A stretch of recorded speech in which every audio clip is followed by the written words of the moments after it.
Yo, what is up, guys? We're back with another video. Money doesn't buy FaZe by golf cart. Don't forget to subscribe to my channel. And I hope you guys enjoy the video. Let's get started. Some things in this world that money doesn't buy. Love, happiness. There's some things in this world that money doesn't buy. Love, happiness. But what about a cultural phenomenon? Nah, FaZe up, FaZe up.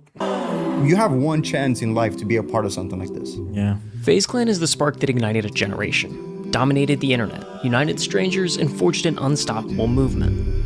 But where there's lightning, there's always someone trying to put it in a bottle. It is disastrous. True. That was a good one. I haven't heard that in a while. Lightning in a bottle. And it only continues to get worse. The downfall of FaZe was one fueled by greed, a corporate takeover led by a mysterious figure quietly lurking in the shadows. This guy's whispering. Led by a mysterious figure quietly lurking in the Gertz Sebastian. shadows.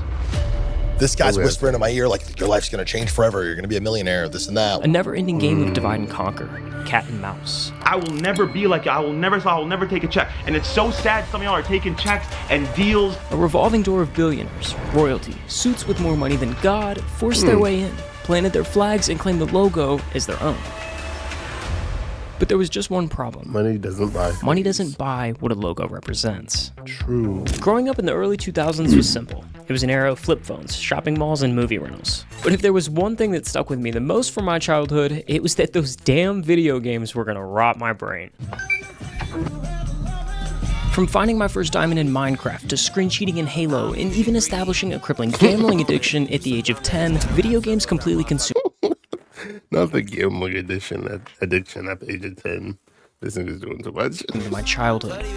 Now, I'll be the first to admit, gaming wasn't considered cool back then. Honestly, most people just thought it was made for nerds. But then someone jumped off a crane, spun around 3 times mid-air, and trick shotting was born. Oh my god! As YouTube Not a. spun around 3 times mid-air, and trick shotting You was gotta born. love it. Oh my god! As YouTube exploded in the late 2000s, and blockbuster titles like MW2 and Black Ops took over like wildfire, a new wave of gamers emerged. And at the forefront of this revolution was a group of friends who weren't just playing the game, they were breaking it.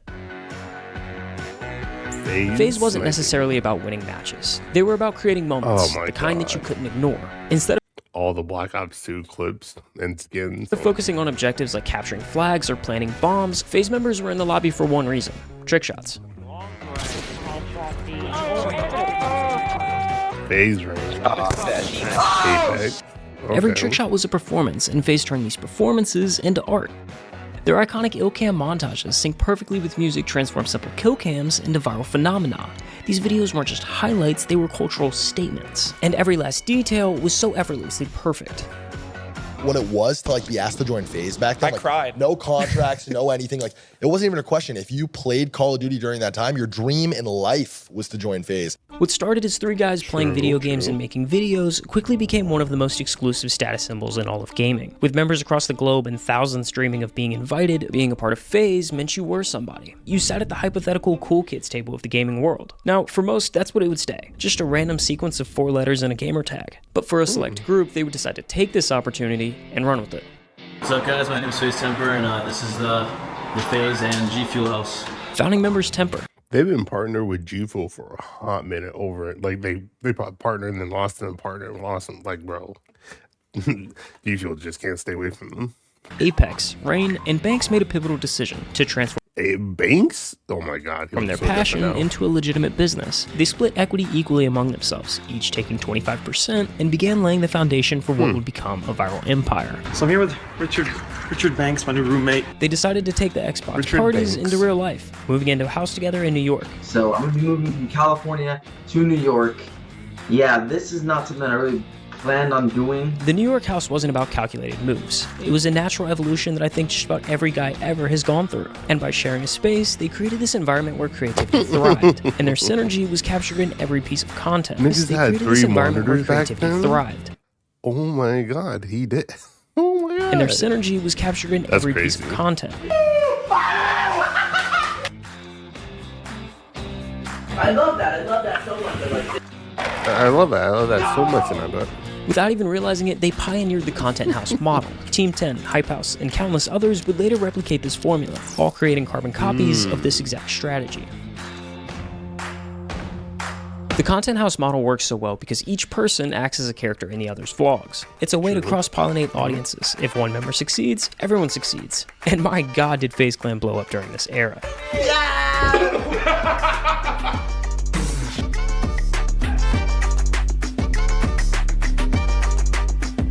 By 2018, FaZe Clan was at its zenith. They had become the face of gaming culture and one of the most recognizable brands on the internet. Hollywood Zenith. They had become the face of gaming culture and one of the most recognizable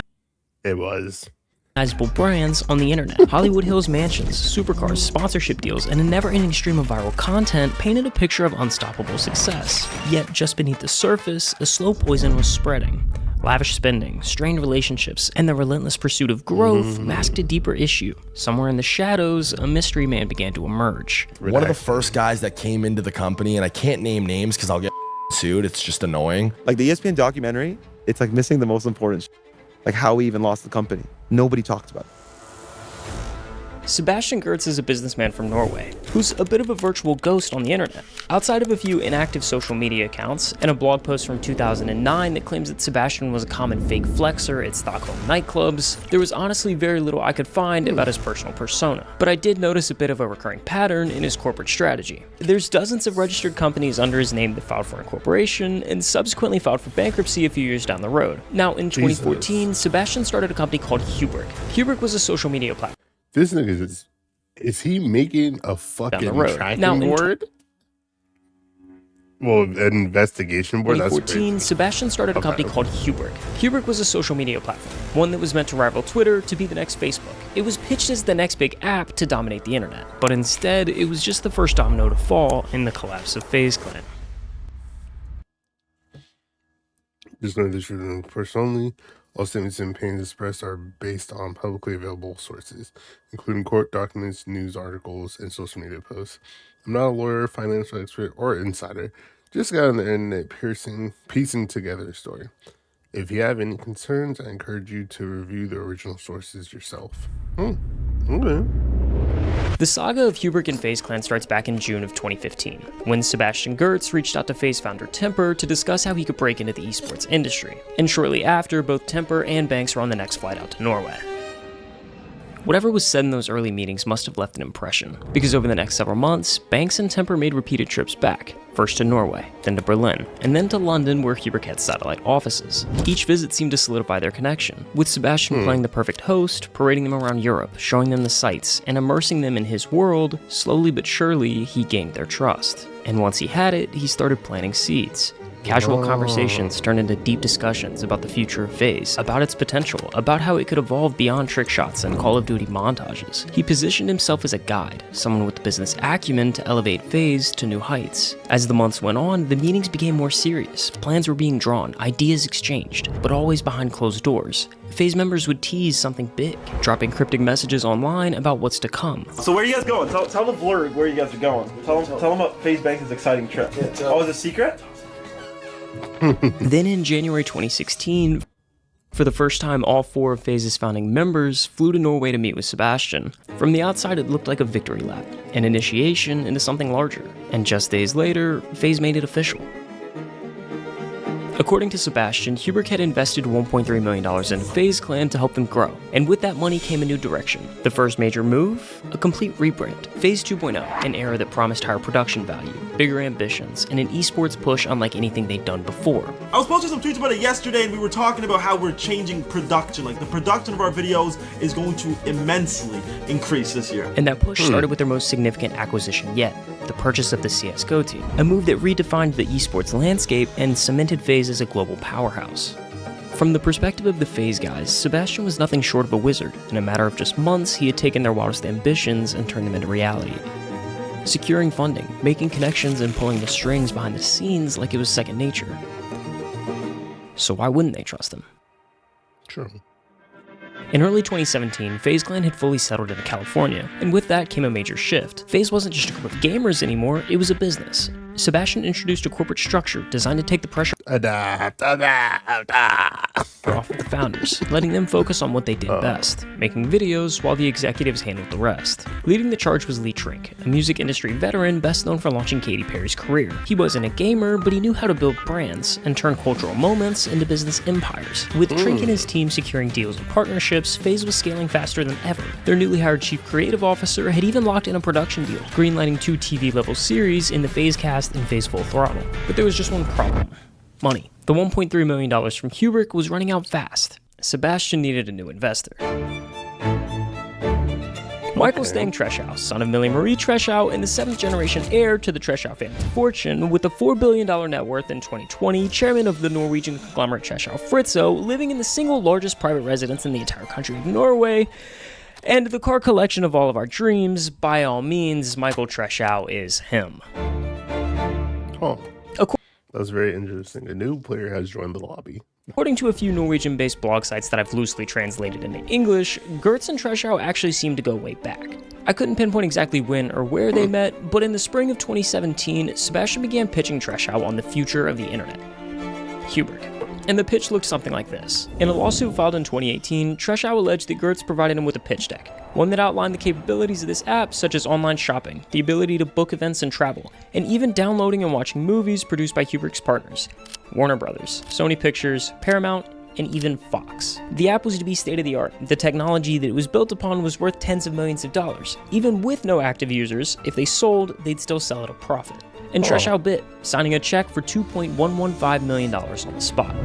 Okay. But Sebastian's ambitions were set much higher than just a few $1 million. Maybe it was delusion, or maybe he was truly evil, but in July 2017, he coordinated a meeting between himself, Lee Trink, Treschow, and 2 founding FaZe members, Rain and Temper. He pitched the group on a joint merger. The idea was hypothetically bulletproof. You had the most innovative app idea to rival Twitter, Facebook, Instagram. You had the billionaire to write the blank checks. And you had the face of mainstream social media to lead users to the app like moths to a flame. Everyone was in. Screw making a couple $1 million off of Wait, if he had all that, how did the app fail? YouTube AdSense, the members of FaZe were ready to be the next Zuckerberg. Over the next year, Michael Treschow threw millions at Kubrick like they were fun coupons. He even believed in this vision so much that he wrote a term sheet saying if the app picked up, Sebastian would get half of his equity in FaZe. Members of FaZe worked alongside the development team to help make this app the best it could be. Sebastian brought in herds of new advisors, created a separate company that would represent the management side of FaZe Clan, and brought in Greg Selko, founder of Wanderset, and they created a joint venture called W8WS that would handle all of the merchandising for FaZe Clan.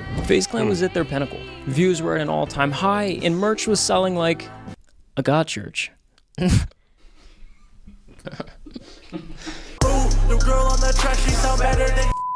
And in summer of 2018, the merger was signed and set into stone.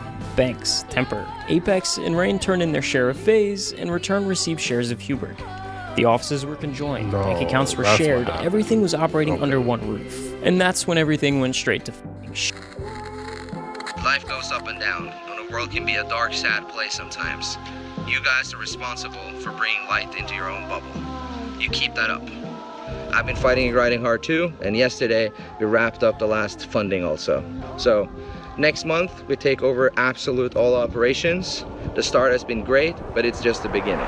Kubrick, the company they had entrusted their expansion to, was nothing more than smoke and mirrors. It wasn't a groundbreaking tech startup, it was a half-built platform with no traction, no partnerships, and no future. The deeper they dug, the clearer it became. Sebastian Gertz, the man they placed their faith in, had sold them a dream built on lies. Then came the ultimate betrayal. Gertz allegedly forged signatures on the key term sheet, effectively stealing Treschow's shares, and declaring himself the single largest stakeholder in FaZe Clan. The realization hit like a gut punch. FaZe wasn't just in a bad business deal, they had been outright deceived.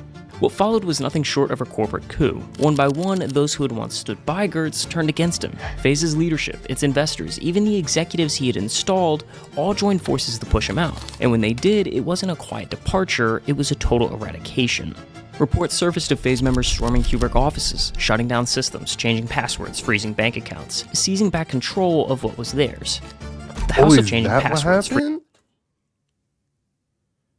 freezing bank accounts, seizing back control of what was theirs. The House of Cards collapsed overnight. You may own the equity, but you don't own the passwords. No. Allegations of corporate espionage, fraud, and financial mismanagement flooded the legal system. Lawsuits erupted on all sides. FaZe sued Hubert, Hubert sued back, and the entire mess unraveled into a legal war zone that would take years to clean up. For a while, FaZe kept the chaos under wraps, but then another betrayal sent shockwaves through the community. Only this time, FaZe wasn't the victim. They were the villains. Tifu, one of FaZe's big No, is this the Save the Children's coin? stars, dropped a lawsuit that rocked the industry. He wasn't just calling out a bad deal, he was lifting the curtain on exploitive contracts, unfair revenue splits, and FaZe was suddenly exposed as the very thing they once stood against. Tifu is suing FaZe Clan! I'm gonna be real with you. This is very weird. What is in this contract is so bizarre. It's so To understand what happened here, you have to understand Hollywood. It's a city built on hype and illusions, where famous currency and exploitation is the business model. We've seen it happen to child actors, YouTube stars, TikTok influencers.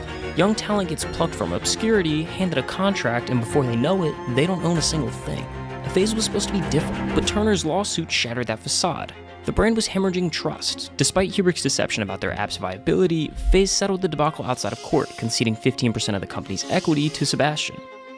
In doing so, they weren't just relinquishing shares. They were surrendering a piece of their very identity. The 4 letters that were once worn like a badge of honor in gamer tags now felt like a walk of shame. What once symbolized dreams, brotherhood, and a new era of gaming had become a punchline. The founders spoke openly about it, how wearing the logo felt like carrying the weight of a failed promise. I couldn't even wear this logo for years, you know what I mean? And just like, I was like ashamed of it, embarrassed about it. So they did what many do when their world collapses. They numbed it. Drugs, alcohol, reckless spending. It wasn't a party, it was an escape. Yo, Ricky! Are you serious, Ricky? Come on, like, I know it's a waste of money, but doesn't that look fun? And while the founders spiraled, the boardroom tightened its grip. New executives took the reins. The old ones were phased out. Lee Trink became CEO, and without the founders there to fight for it, FaZe Clan was left in the wrong hands. The new leadership had a vision. FaZe was a media empire, and esports was their rocket ship. They pitched it like 2010 Bitcoin. Get in early, and when this thing explodes, you'll be worth billions. The stats were staggering. Over 350 million followers across the roster. A direct pipeline to Gen Z. Was a Gen Z company. Gen Z for Gen Z. More social engagement than the Lakers, Yankees, or Cowboys. The hype was undeniable. And investors lined up with their checkbooks in hand. Lee Trink tapped into his music industry connections, bringing in heavy hitters like Jimmy Iovine, the Beats by Dre mastermind. A $40 million Series A funding round followed, with names like Ray J, Sway Lee, Nigel Houston, and Pitbull throwing in their chips. Dale. With millions in fresh funding, FaZe went all in. A sprawling 33,000 square foot headquarters, new esports rosters in Valorant, Rocket League, Apex Legends, and even PUBG Mobile. High-profile celebrity signings in Bronny James, Snoop Dogg, Offset, Juju Smith-Schuster, and then the biggest leak yet, FaZe was going public. Through a merger with B. Riley Principal Group, they announced they'd be the first gaming org on the NASDAQ. From the outside, FaZe had arrived. The first esports org to hit the stock market, millions in funding, celebrity partnerships, mainstream crossovers, they had won. Or so it seemed. Behind the scenes, the executives were cashing in. While the brand expanded, the C-suite was quietly padding their pockets, approving lucrative bonuses and compensation packages stuffed with equity, voiding settlement agreements, operating without input from majority shareholders. They weren't focused on building FaZe's future. They were focused on extracting as much value as possible before the inevitable collapse. FaZe Clan's stock market debut seemed like an overwhelming success. The share price, which opened just above $10, skyrocketed to a peak of $23.37 by August 31st, an impressive surge in just under a month. Reality came crashing down when FaZe released its Q3 financial statements nearly a month later, and investors began to see through the smoke and mirrors. The report revealed a jaw-dropping $130 million operating loss. As soon as shareholders saw the financial mess FaZe had gotten itself into, panic set in. Investors, realizing the company was essentially bleeding itself dry, ran for the exits. The stock price didn't just dip, it collapsed, plummeting over 95% over the next few months, and eventually bottomed out at just 14 cents per share. This wasn't just a case of overvaluation, it was a complete loss of confidence. Once the reality of FaZe's mismanagement became clear, even potential investors wanted nothing to do with them. The company had gone from a promising stock market darling to a cautionary tale of financial recklessness all within a few months. Hey, I just wanted to say thank you all for joining us here today at the funeral service for FaZe Clan. They had a great run, one of the biggest orgs in all of esports, gaming in general, really. and now they're buried 6 feet under. But when the stock was finally delisted and the last corporate stronghold collapsed, it didn't mark the end. It marked the moment that FaZe was up for grabs. And that's when the real threat appeared. The boardroom might have been empty, but the sharks were already moving in. Investors, holding companies, billionaires who saw FaZe as a lifeless asset waiting to be repurposed. Another esports org to buy, another brand to flip, another cash cow. The founders had seen this play before. Dozens of people came in, to your point, got equity, they cashed out. These people are all writing their own deals and the ones kind of behind the scenes making everything happen, right? They don't. This is just a full-on crazy story. I had never thought about this stuff. Jesus Christ. Give a fuck about us at the end of the day. It's all about money for them. They could roll over again, let someone else take control, and watch FaZe be rebuilt in someone else's image. Or they could fight. Fight. This FaZe is a movie. And I don't know how it ends yet, but it's a movie. This wasn't going to be a passive fight. This wasn't some half-hearted attempt to regain control. This was war. And if FaZe's enemies had taught them anything, it was how to play dirty. I feel like these overcomplicated it for a long time. I'm done being told no. For years, Suits had come in, stripped the company for parts, exploited the name, and milked the fans dry. Now, Banks was taking a page out of their own book. No politics, no negotiations, just absolute destruction. You don't page out of their own book. No politics, no Ron and Lacey. negotiations, just absolute destruction. You don't with this vision. If you're not in line with this, see you at the top. He wiped the entire slate clean. Dozens of members kicked. Contracts torched. Socials blanked. The logo, the brand, everything went silent for months. FaZe wasn't dying, it was shedding its skin. We're turning the chapter and we're doing new This wasn't about nostalgia, this wasn't about fixing what was broken. This was about burning the whole damn thing down and rebuilding it from the ashes. There's a lot of things that are going to happen, a lot of changes that are coming. For years, people said FaZe was over. They said it could never be what it once was. But the thing about FaZe, it doesn't die. It can't be bought. No matter how much money you have, you can't buy what we created. It's not a stock price, it's not a balance sheet, it's not a marketing play. It's an idea, a legacy, a culture. And no matter how many times you try to kill it, it always finds a way to crawl back out of the pit. When the reboot was finally announced, Banks pulled from the original playbook. The new roster wasn't rebuilt with A-list celebrities or recycled esports veterans. There was no overpriced signing spree or desperate attempt to buy relevance. Instead, they went back to their roots, picking up real grinders, the ones who actually wanted to be there. Blackboy Max, Silky, Jason the Ween, Stable Ronaldo, and Lacey. A mix of names no one had ever even heard of before. Don't forget about your rage. Different backgrounds, different styles, different platforms. And at first, fans were skeptical. After years of watching their childhood heroes get swallowed by sponsorships, boardroom deals, and soulless branding, trust wasn't given. It had to be earned. What the f is that sorry-ass new FaZe Clan lineup, man? Who the f are these people? But then something changed. I'm not gonna lie. The way this guy looks tells you everything.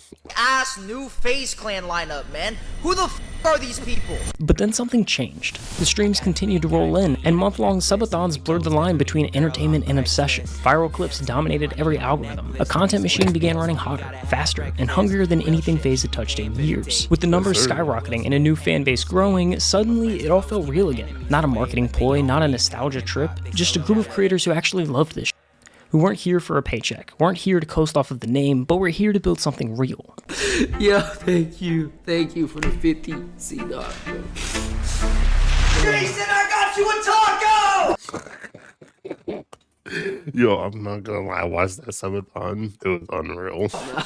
FaZe wasn't for sale anymore. They shut down the stores. They ripped the brand deals off of their streams. They walked away from millions on purpose. This wasn't about squeezing every dollar out of the brand. This was about earning respect again and creating the content that the fans actually wanted. The founders had been through the fire. They had trusted the wrong people. They had watched their creation be gutted from the inside out. And now they weren't just rebuilding FaZe, they were protecting it. Banks, Temper, Apex. They became the mentors they never had. The guides they so desperately needed when this journey first started. They reclaimed FaZe to answer the what-ifs, to see what could have been if the first domino hadn't started. They reclaimed FaZe to answer the what-ifs, to see what could have been if the first domino hadn't fallen, smothering that spark nearly a decade ago. I'm in this position where, you know, I put my faith and trust in all the wrong people. It felt like, right? Hey boys, how you guys doing? I know you guys have been struggling a little bit lately, but I want to say that I'm really proud of you. I'm at this rock bottom moment in my career where I was pilled on the fact that, yeah, like, you're going to lose all control over this company. And we're in now, it's full time, and I've hired almost 30 people to support you guys every single day. The crossover and like the way the Venn diagram works with my dad and how much he loved it. And his advice ringing through my head, trust yourself, trust your gut. There's going to be people trying to take this from you. Telling me and Tommy before we moved to New York. Before it even happened. And you think it's your dad being a dad, like, dude, shut the f up. Like, we know what we're doing. It's not that serious. It's not that deep. We play Call of Duty. Like, calm down.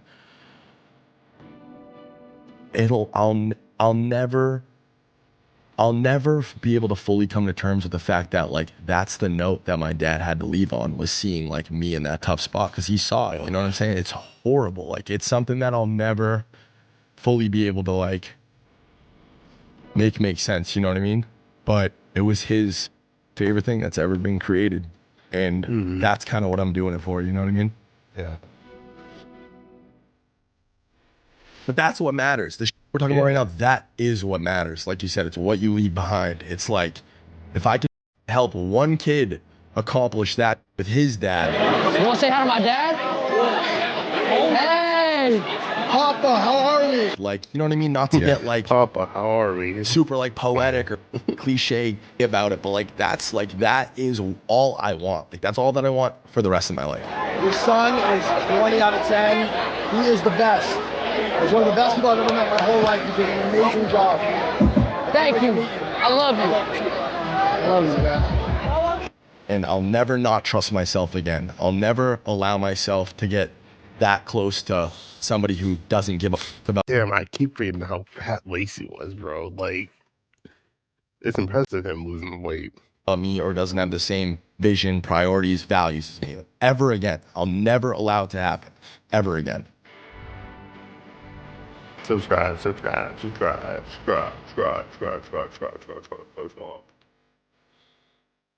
I love that. I love that so much. I love David Hacking. I love that so much. I love that so much. That was a great video. Hope you guys enjoy it. Don't forget to like and subscribe, and I'll leave the original in the description down below. Peace.